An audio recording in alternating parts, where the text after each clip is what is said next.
वीना, हमारी बेटी के लिए एक से एक रिश्ते आ रहे हैं, मगर तुम हो कि सारे रिश्ते रिजेक्ट करती जा रही हो और बेटी की शादी करवाने का नाम ही नहीं ले रही। मुकेश जी अपनी पत्नी वीना से बोले। वीना जी बोली, पहली बात, मैं अपनी बेटी की शादी वहां करूंगी जहां सास ननद ना हो, ताकि मेरी बेटी पर कोई पाबंदी ना हो। और दूसरी बात, लड़के वाले हमसे पैसे में थोड़े कमजोर हो, ताकि जमाई हमेशा के लिए हमारे घर का हो जाए। मुकेश जी बोले, अब ऐसा लड़का कहां मिलेगा तुम्हें? और हमारी बेटी निशा, क्या वो भी यही चाहती है? वीना जी बोली, हाँ, वो भी यही चाहती है कि उसके ससुराल में सास और ननद ना हो। वीना जी शहर के जाने माने बिजनेसमैन मुकेश जी की पत्नी थी। उनका व्यवसाय शहर में चारों तरफ फैला हुआ था। वे लोग शहर के अमीरों में गिने जाते थे और उनके 3 बच्चे थे, निशा, वरुण और जुगल। तीनों को मुकेश जी और वीना जी ने खूब पढ़ाया लिखाया था। वीना देवी बच्चों के बचपन से ही उनकी पढ़ाई पर बहुत जोर देती थी। वीना देवी का मानना था कि वैसे भी बेटी को तो विदा करना है, इसलिए उन्होंने बेटी को पूरी तरह अपने पैरों पर खड़ा कर दिया और फिर उसे एक मल्टीनेशनल कंपनी में जॉब करने की सलाह दी। उनके हिसाब से बेटी का फैमिली बिजनेस ज्वाइन करना ठीक नहीं था। उनके दोनों बेटों ने MBA की हुई थी। मुकेश जी खुद तो बहुत पढ़े लिखे नहीं थे, मगर उन्होंने बच्चों को खूब पढ़ाया ताकि बच्चे बड़े होकर नए नए तरीके अपनाकर उनके बिजनेस को और बढ़ा सके। दोनों बेटे वरुण और जुगल ने पढ़ाई के बाद अपने पापा का बिजनेस ज्वाइन कर लिया था। वीना जी बहुत शातिर महिला थी, इसलिए वो अपनी बेटी की शादी ऐसे घर में करना चाहती थी जहां उनकी बेटी महारानी बनकर रह पाए। उनकी बेटी को कोई तकलीफ ना हो, उनकी बेटी किसी दबाव में ना रहे। वीना देवी जानती थी परिवार में सास ससुर के साथ रहने से सास ससुर और बेटे बहू में विवाद होता ही है। वे अपनी बेटी को सुकून भरी जिंदगी देना चाहती थी, इसलिए तो उन्होंने उसे इतना पढ़ाया लिखाया था। निशा एक मल्टीनेशनल कंपनी में HR की पोस्ट पर थी। जल्द ही वीना जी का सपना पूरा हुआ और उन्हें अपनी बेटी के लिए ऐसा वर मिल गया जिसकी उन्हें तलाश थी। लड़का पेशे से इंजीनियर था और अपने परिवार से दूर, मगर निशा के घर के पास ही रहता था। लड़के की मां नहीं थी और बाकी परिवार गांव में रहता था। वीना जी इस बात से खुश थी कि लड़के की मां नहीं है, यानी उनकी बेटी को किसी की तानाशाही नहीं सहनी पड़ेगी। वीना जी ने उसी लड़के से अपनी बेटी निशा की शादी फाइनल कर दी और शादी में दहेज तगड़ा दिया ताकि कभी किसी की हिम्मत ना हो कि उनकी बेटी को कुछ कह सके। निशा की शादी हो गई और ससुराल में अब निशा पर रोक टोक करने वाला कोई नहीं था। निशा के पति का परिवार गांव में था, मगर निशा को उन सबसे कुछ लेना देना नहीं था। अगर सास होती तो कभी गांव जाकर रहना भी पड़ सकता था, मगर सास तो पहले ही गुजर चुकी थी। निशा को अपने पति के घर में बहुत आराम था, जिस वजह से निशा जब चाहे अपने मायके आ जा सकती थी, या यूं कह लो निशा मायके में ज्यादा और ससुराल में कम रहती थी। वीना जी अपने फैसले पर बहुत खुश थी और अब वो अपने बेटे वरुण के लिए लड़की देखने लगी, मगर वहां भी उनकी कुछ अपेक्षाएं थी, जैसे कि लड़की कम पढ़ी लिखी और गरीब मायके की हो, क्योंकि अगर बहू उनकी बेटी निशा की तरह पढ़ी लिखी और अमीर मायके की हुई तो हम सबको कभी इज्जत नहीं दे पाएगी और कभी उनके दबदबे में नहीं रहेगी। वीना देवी एक ऐसी बहू चाहती थी जो हमेशा उनके और उनकी बेटी के दबदबे में रहे और जिंदगी भर उनकी जी हुजूरी करे। वीना जी अपने भतीजे की शादी में कुछ दिनों के लिए गांव गई थी। वहां उनकी नजर अमृता पर पड़ी और जब उन्हें पता चला कि अमृता अभी पढ़ ही रही है, मतलब कि उसकी पढ़ाई पूरी होने में अभी 2 साल बाकी थे और उसके माता पिता बहुत पैसे वाले भी नहीं थे, उन्होंने बिना देरी किए वरुण का रिश्ता अमृता के लिए भिजवा दिया। इतने बड़े घर से रिश्ता आया देख अमृता के घर वाले बोले, मेरी बेटी के तो भाग्य ही खुल गए जो इतने बड़े घर से रिश्ता आया है। वे लोग इस रिश्ते के लिए तुरंत मान गए और कुछ ही महीनों में अमृता और वरुण की शादी हो गई। अमृता शादी के बाद गांव से शहर आ गई। अपने ससुराल की चकाचौंध देखकर उसके भी होश उड़ गए, क्योंकि वो खुद नहीं जानती थी कि वो कभी इतने अमीर घर की बहू बनेगी। मगर ये क्या, अमृता की ये खुशी सिर्फ 1-2 महीने की थी। अमृता को अब रोज सास और ननद के ताने सुनने पड़ते थे। कभी उसे जाहिल कहा जाता तो कभी गंवार।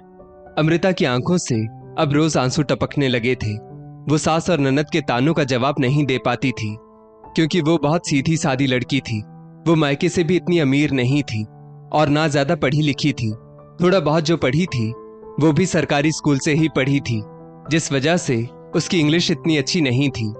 हर महीने अमृता की ननद निशा अपने मायके राउंड लगाने आती। दोनों सास बहू ने मिलकर अमृता का जीना हराम कर रखा था। सास पूरे दिन अमृता को ताने मारती और निशा अमृता का हर बात में मजाक उड़ाती। पूरा दबदबा बनाकर रखा था दोनों माँ बेटी ने अमृता पर। निशा कभी अमृता के कम पढ़े लिखे होने का मजाक उड़ाती तो कभी उसको इंग्लिश ना आने का। अमृता के रोने का भी दोनों माँ बेटी पर कोई असर न पड़ता था। कुल मिलाकर अमृता का कोई अस्तित्व ही नहीं रह गया था। अमृता की आंखों में आंसू देखकर उसके पति वरुण को बहुत दुख होता। कुछ महीने तो वरुण कुछ नहीं बोला, मगर अब उससे अमृता की तकलीफ देखी नहीं जाती। वो अपने आप को गुनहगार समझने लगा। उसे लगने लगा कि अमृता उसके कारण इतनी दुखी है, जबकि वरुण एक बहुत अच्छा पति था। आज वरुण ने अपनी माँ और बहन को सुना दिया। वरुण बोला, मम्मी, अमृता पूरे दिन घर के काम करती है, आप लोगों की भी इतनी सेवा करती है, फिर भी आप और निशा दीदी अमृता को रोज ताने मारती हो। आखिर अमृता की गलती क्या है? बेटे के मुंह से ये शब्द सुनकर वीना जी तुरंत बोली, ले, तू भी रंग गया इसके रंग में। जोरू का गुलाम जो बन गया है, इसीलिए तो आज इतनी हिम्मत हो गई कि अपनी माँ और बड़ी बहन से जबान लड़ा रहा है। वरुण ने सभी को प्यार से समझाने की कोशिश की, मगर उसकी माँ और बहन के रवैये में कोई सुधार ना हुआ। उल्टा अब वरुण का छोटा भाई जुगल भी अपनी माँ और बहन की टीम में एक हो चुका था और वो भी अपनी भाभी की जब चाहे बेइज्जती कर देता। वरुण अपने माता पिता की बहुत इज्जत करता था, उनके हर फैसले को अपनाता था, इसीलिए घर से अलग होने की सपने में भी कल्पना नहीं कर सकता था। मगर उससे अमृता की हालत भी नहीं देखी जाती, क्योंकि अमृता एक सीधी सादी और अच्छी लड़की थी। वीना जी ने बहुत सोच समझकर हर चीज की थी।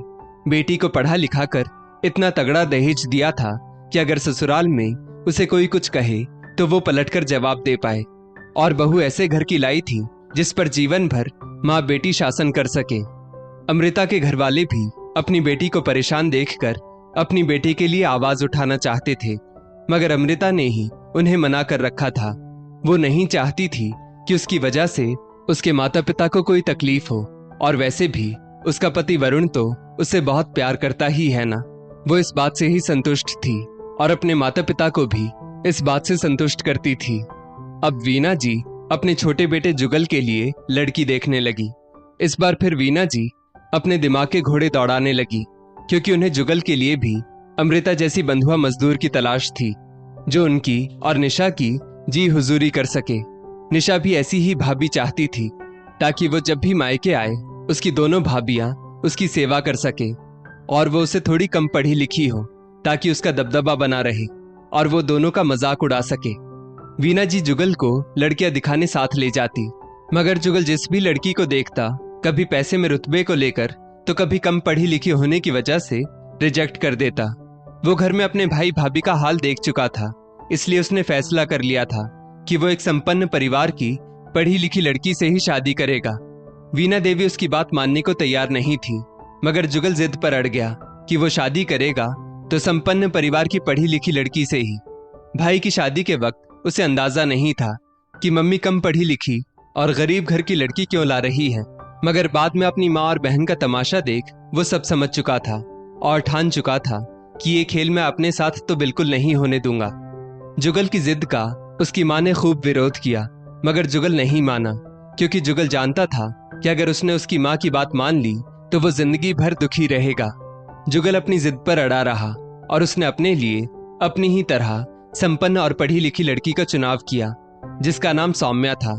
सौम्या पढ़ी लिखी और रुतबे में भी टक्कर की थी। वो पढ़ी लिखी थी, इसलिए शादी के बाद घर का कुछ काम नहीं करती थी।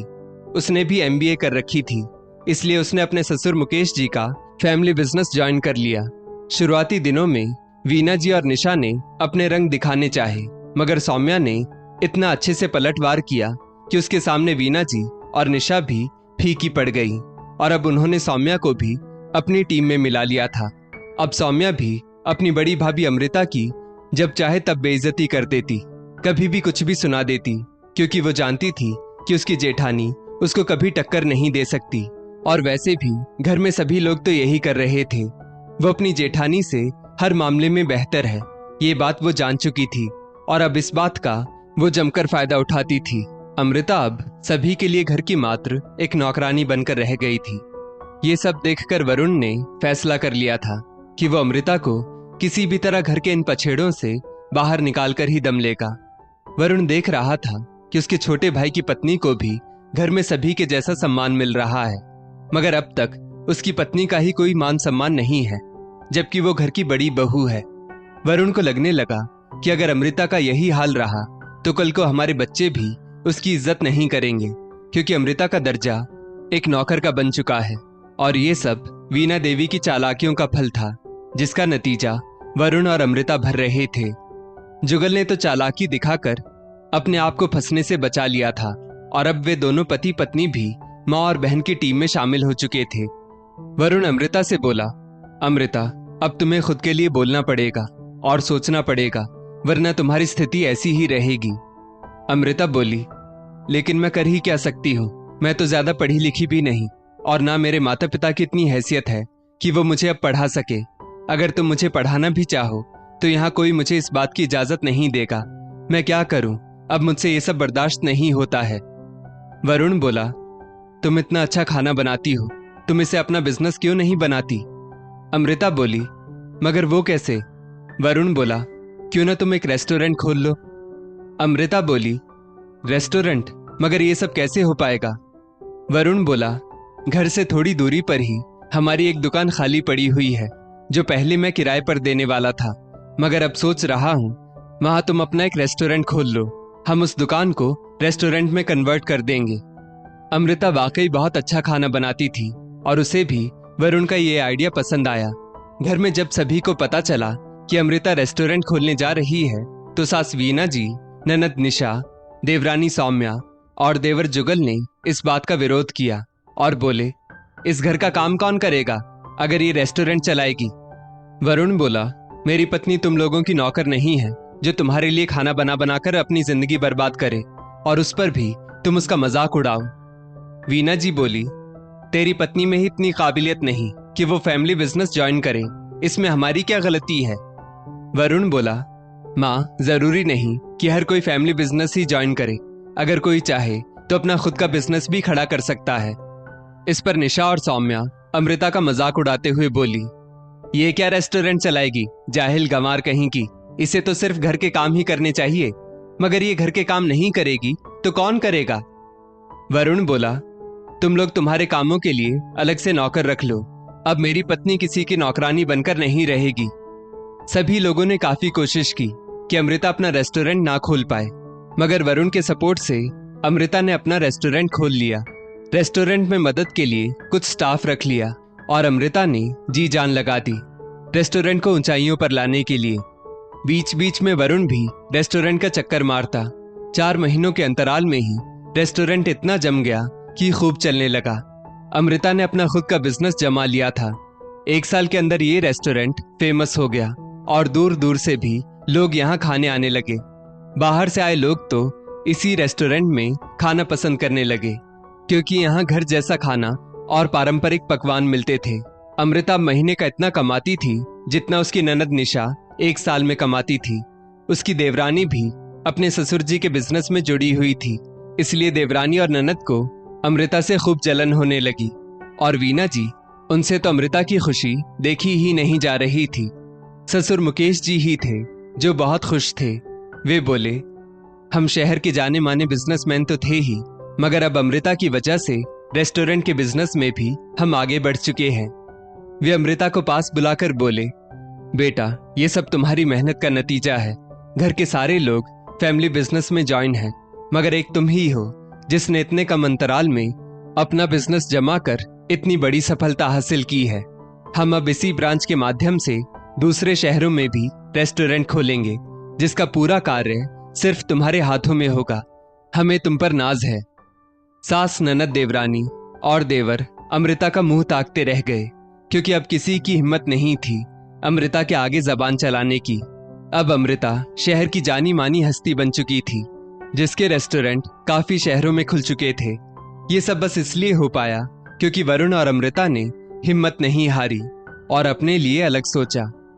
दोस्तों, लोग मजाक उड़ाते समय ये भूल जाते हैं कि हमें कभी किसी को अपने से कमतर नहीं आंकना चाहिए। इस स्टोरी को लेकर आपकी क्या राय है, नीचे कमेंट करके जरूर बताइएगा। और ऐसी ही और भी बेहतरीन वीडियोस के लिए हमारा पेज जरूर फॉलो करें। धन्यवाद।